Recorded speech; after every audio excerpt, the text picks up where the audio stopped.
carried with care, coated with pride, dipped in love, flying in glory. Moments of freedom in shades of joy, proud to be an Indian. Good morning, jury members. The topic that I have chosen is 73 years after independence, revisiting India's strategic ties with major global players amid India China standoff. Now, 73 years after independence, that marks the 190-year end of long British rule in India.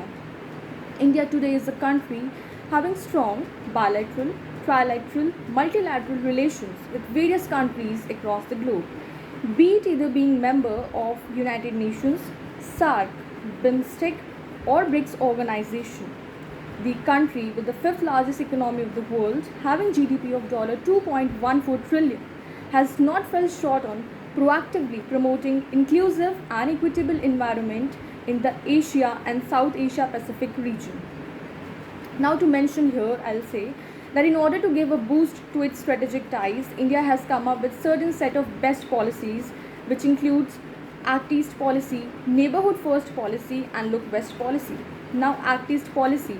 With this policy, India is trying to collaborate in strategic ties with countries including Philippines, Brunei, and Thailand. And whereas when it says Look West policy, it is primarily focusing on United States of Arab, Iraq, Iran, Afghanistan, where it's trying to have a collaborative approach with these countries.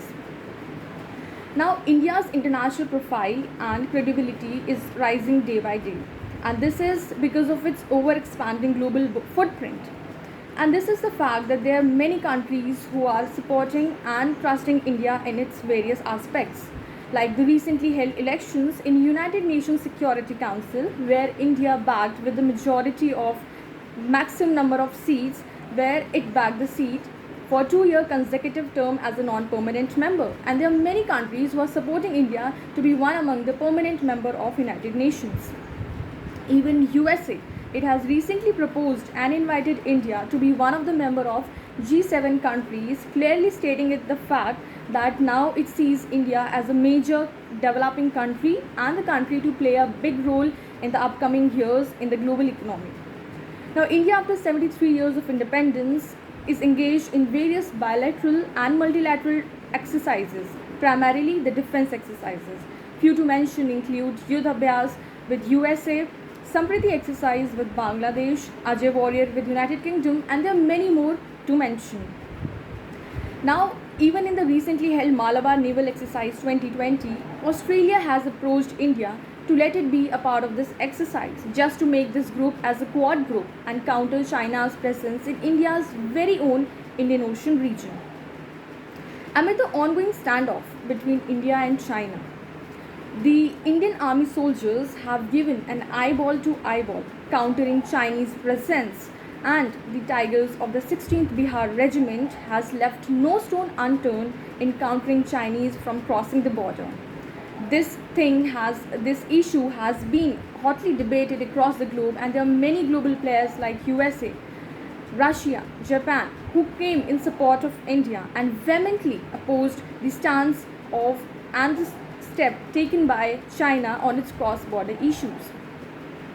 Now, after 73 years of independence, since India is growing in its strategic ties, things to mention here include that with the 2019-2020 statistics, India's trade with USA has significantly rose to USD 68 billion, and it is banging one of the greatest defense deals, which includes acquiring of Sikorsky helicopters, Chinook helicopters, Apache helicopters, and coming up in close ties with the various major global players. Also, it is working in a joint venture with Japan, where an investment, mutual investment of $200 billion is there, and this venture is for Asia-Africa growth corridor just on this island country.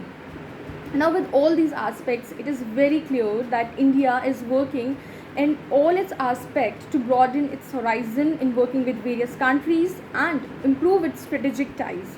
At last, I would like to end up by wrapping that at this point of time, in this 2020, India is a country with a strong vision. India is a country who supports various other countries especially the small countries, to come up with their best potential by promoting an inclusive and equitable environment.